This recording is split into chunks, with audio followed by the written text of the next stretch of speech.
От продуктите, които виждате, замесваме меко и гладко тесто и го оставяме да втаса до отвояване на обема. Стремим се то да е меко, но не прекалено хидратирано и да задържа формата си без да се разлива.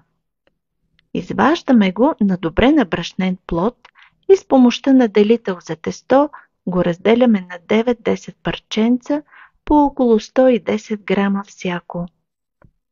Оформяме ги на малки топчета и ги оставяме да престоят около 15-20 минути, за да се отпусне глутена и да станат лесни за работа. След това едно по едно разточваме всяко топче на тънка правоъгълна кора, която обилно намазваме с разтопено масло. С помощта на делител разделяме тънката кора на 4 еднакви ивици и ги подреждаме една върху друга.